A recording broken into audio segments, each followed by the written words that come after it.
안녕하세요. 아나운서 허연주입니다. 목포 여수 MBC가 공동으로 제작한 다가온 뉴스 시간입니다. 이번 주는 전남이 동계 전지 훈련을 하러 온 선수들로 북적이고 있다는 소식과 고은군이 제주도 프로젝트를 추진하고 있다는 소식 준비했습니다. 함께 보시죠.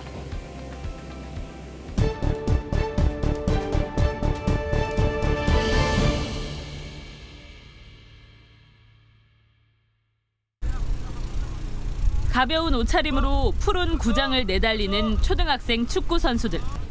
수도권은 물론 강원과 대구 등 전국 곳곳의 우수 축구팀들이 동계 전지훈련을 위해 장흥을 찾았습니다. 따뜻한 기온과 숙소 앞에 펼쳐진 잔디구장은 축구팀의 훈련 장소로 안성맞춤. 코로나19 확산세가 누그러지면서 올해는 24개 팀, 500여 명이 전지훈련을 위해 장흥을 찾았습니다. 좋은 환경이고 저번에도 잘했기 때문에 여기 온 것 같습니다. 뭔가 잔디도 상태가 좋고 그리고 춥지도 않고 딱 따뜻한 지형인 것 같아요. 장흥 바로 옆에 있는 강진에서도 사이클 국가대표 후보 선수단이 굵은 땀방울을 흘리고 있습니다. 기온뿐 아니라 도로 환경, 인심과 맛 좋은 음식들은 해마다 동계 전지훈련지로 강진을 선택하는 이유입니다. 코스를 더 많이 탈 수 있다는 장점이 있고요. 그리고 날씨가 따뜻하기 때문에 선수들의 부상 예방, 그게 가장 짧게는 일주일, 길게는 한 달 이상 이어지는 동계 전지훈련. 선수단이 머무는 지역마다 숙소와 식당은 북적이고 특산품 판매 등으로 지역 경제도 살아나고 있습니다. 많은 선수들이 강진에 와서 거주함으로 인해서 숙박과 음식 등 또 기타 여러 가지 우리 지역 경제에 많은 활성화가 도움이 되고 있습니다. 동계 전지훈련지로 각광을 받고 있는 전남. 다음 달까지 전국 각지에서 1,100여 팀, 30만 3천 명 이상이 전남을 찾을 예정입니다. MBC 뉴스 김진선입니다. 바다로 툭 불거져 나온 길이 4km의 백사장과 그 뒤로 자리 잡은 곰솔숲. 조금 나루에 대규모 풀빌라 리조트가 올해 착공합니다.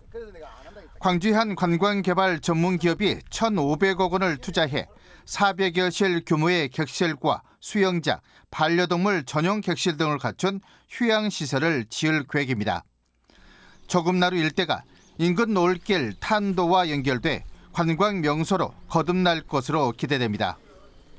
전 객실 사계절 색깔이 다른 아름다운 노을을 볼 수 있는 바다 조망권을 가지고 있으며 아름다운 인근 섬과 연계한 관광 프로그램을 준비하였으며 국내 최고의 일몰 명소로 꼽히는 도리포에도 관광 휴양단지가 올해부터 조성됩니다. 400실이 넘는 호텔과 풀빌라, 수영장, 스포츠 레저 시설에 1,600억 원의 투자가 예정돼 있습니다. 인근 황토갯벌랜드 칠산대교와 연계해 관광객 유치 효과가 클 것으로 보입니다. 무안골프장에도 대규모 리조트가 들어섭니다. 바다와 공항, 창포 호수가 내려다 보이는 곳에 144실 규모의 객실과 골프 연습장을 올해 착공할 계획입니다. 이들 호텔, 리조트 3곳 모두 오는 2025년 완공될 예정입니다. 앞으로 이런 대단위 숙박시설이 들어서게 되면 우리 지역은 스치는 관광이 아닌 체류 관광객 유입으로 지역 경제 활성화에 크게 기여할 것으로 기대됩니다.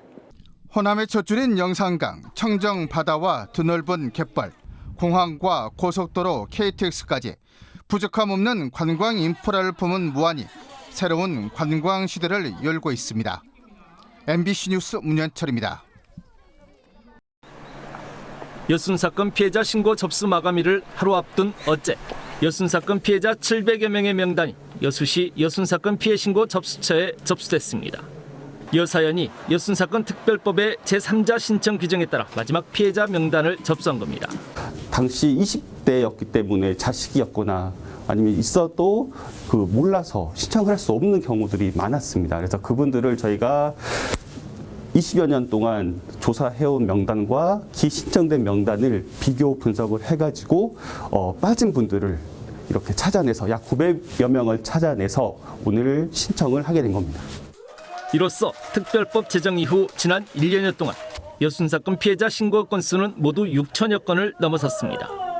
여순 사건 특별법이 제정 시행된 이후 지난 1년 동안의 가장 큰 성과입니다. 지난 1년 동안 확인이 어려웠던 피해자들에 대한 군사 재판 기록과 수용자 기록 등 공적 자료들이 다수 확인된 점도 주목할 만한 성과입니다. 여순 사건 특별법은 시행 이후 지난 1년여 동안 여순 희생자 가족들의 가슴속 깊은 상처를 치유하고 극복하는 데 큰 역할을 했다는 점도 성과로 꼽힙니다. 그동안에 좀 트라우마에 이제 갇혀 있던 사람이라든지 우리가 소위 이제 레드 컴플렉스라고 얘기하는 옛날에 이제 연좌제라든지 뭐 이런 것 때문에 상당히 기피했던 그런 분위기가 조금 좀 반전된 부분은 없지 않아 있는 것 같습니다. 이 같은 성과들 속에도 앞으로 풀어나가야 할 과제는 적지 않습니다. 현재 위원회가 접수받은 사건에 대한 심의 결정건은 150여 건에 불과해 진행이 더디다는 점입니다. 또한 여순 사건 피해자 수가 최대 2만여 명에 이를 것으로 추정되고 있는데 현재 접수자 수는 전체 35% 수준에 불과한 상태여서 여순 사건 피해자 신고 접수 기간의 연장도 필요합니다. 현재 특별법의 미흡한 점을 보완할 법령, 시행령 개정과 함께 직권조사의 실시 등도 요구됩니다. 이 밖에 각종 여순 사건 관련 사업을 추진하는 데 있어 지역별로 미묘한 입장차를 보이고 있는 점도 개선돼야 할 대목입니다. 여순 사건 특별법 시행 1년.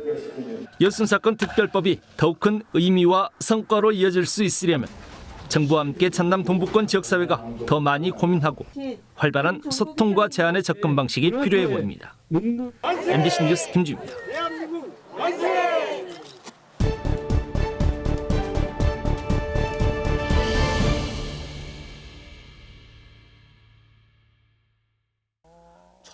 목포시도 신안군도 단체장의 행정통합 의지는 분명합니다. 올해가 분수령이 될 전망입니다. 내년에는 국회의원 선거가 있기 때문에 정치 상황이 어수선해 통합 논의를 하기에 마땅치 않고 임기 후반으로 접어들면 동력을 장담할 수 없기 때문입니다. 사실은 내년에는 국회의원 선거가 있습니다. 그렇기 때문에 어려움이 있을 것 같아서 금년에 이제 지역 주민들한테 충분하게 설명도 하고 목포 신안 통합자치단체 출범의 최적기는 민선 9기가 시작하는 2026년 7월 1일이 꼽힙니다. 시군의 통합 의결, 특별법 제정 등의 숙제들을 감안하면 남은 2년여 시간이 여유롭지는 않습니다. 목포시와 신안군은 민간 차원에서의 교류 협력을 늘리며 공감대를 넓혀가고 있고 시군 통합 효과를 분석하는 연구 용역도 올해 실시할 예정입니다. 자매견을 맺어가면서 공감대를 적극적으로 형성해 나가고 있습니다. 그래서 이 분위기를 금년 상반기 중에도 계속 이어가고 저희 목포시 같은 경우는 이미 예산까지 잡았어요. 적극적으로 좀 지원해 드리려고. 1994년 이후 6차례 좌절을 겪으며 남북 통일만큼 어렵다고 이야기되는 무한반도 통합 논의. 목포 신안, 신안 목포 간 통합 추진 논의가 이번에는 본 궤도에 오를 수 있을지 주목됩니다. MBC 뉴스 양현승입니다. 전남 광양시 옥룡면 백운산 자락입니다.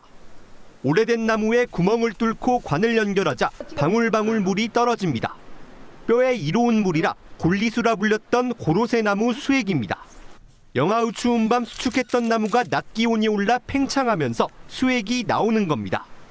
해풍이 또 광양 백운산 쪽으로 불어와가지고 일조권이 잘 맞고 그래가지고 어느 그 고로쇠보다도 가장 그 맛과 향이 특별하기 때문에 광양을 비롯해 전남 7개 시군에서 고로쇠 수액 채취가 시작됐습니다. 광양에서 90만 리터, 전남 전체 생산량은 126만 리터가 넘을 것으로 전망됩니다. 고로쇠 수액은 봄의 선물로 알려질 만큼 개구리가 겨울잠에서 깬다는 경칩을 전후로 본격적인 채취가 이뤄졌습니다. 최근 기후변화에 따른 이상기온 영향으로 출하 시기가 1월 중순까지 점점 당겨지고 있습니다.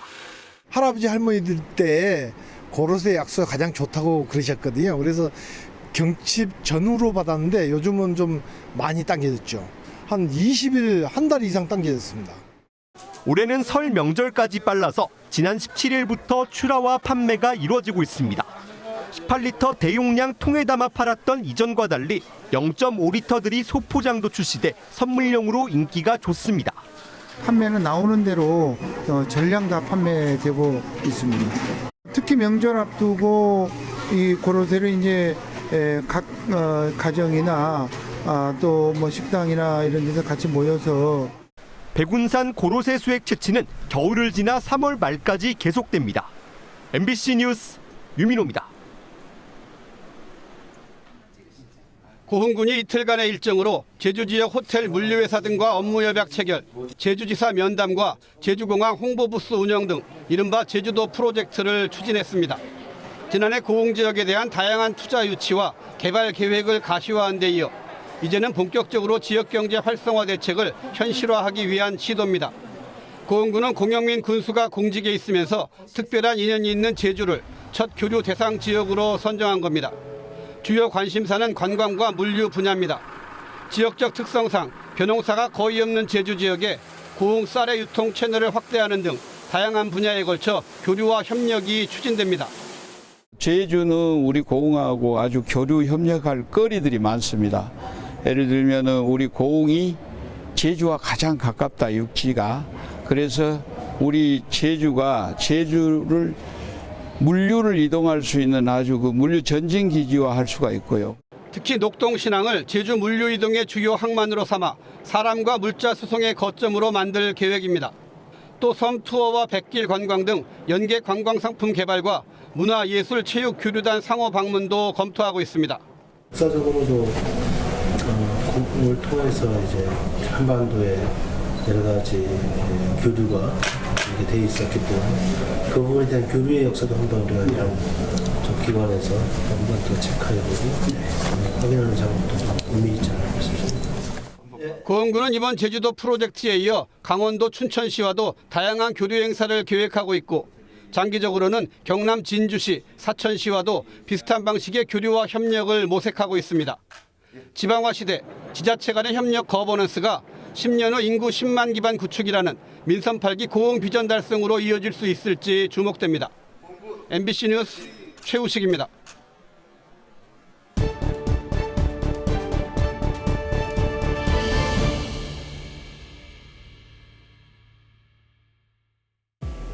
오늘 다가온 뉴스 어떻게 보셨나요? 다음 이 시간에는 더욱더 풍성한 소식으로 찾아뵙겠습니다. 많은 관심 바랍니다. 고맙습니다.